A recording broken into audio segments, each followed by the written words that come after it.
So breaking news, Jamaican most consistent athlete Shelly and Fraser Pryce.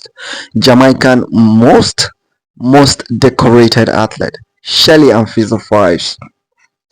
We have a very sad news about her, and in this video I will be discussing every single thing you need to know about Shelly and Fraser Pryce current situation.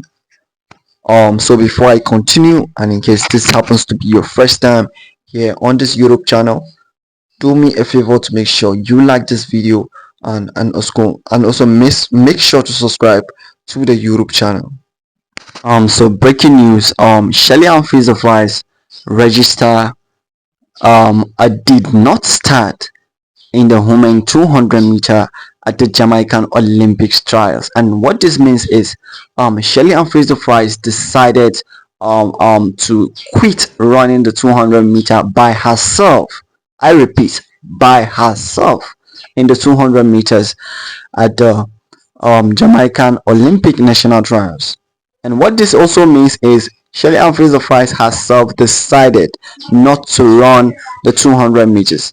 And I'm definitely 100% happy for the fact that she decided not to run the 200 meters, because we all know Shelly and Fraser Pryce is not that good, right?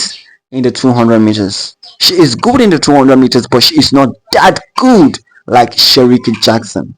So I'm very happy for the fact that she decided, right, to kind of quit the 200 meters at the Jamaican Olympic trials. This because she might ended up you know, injuring herself, injuring her knee in the 200 meters. So what she did was actually the best choice. It was actually the best choice, right? It is for her own good, right? It is for the betterment of her upcoming performance in Paris Olympics. She wants to make sure her Paris Olympic is the last dance and also the last pepper. Yeah, and what this means is she wants to make sure that she makes history in Paris Olympic 2024 by getting either a gold medal or probably breaking the Flojo world record. Let me hear your opinions in the comment section.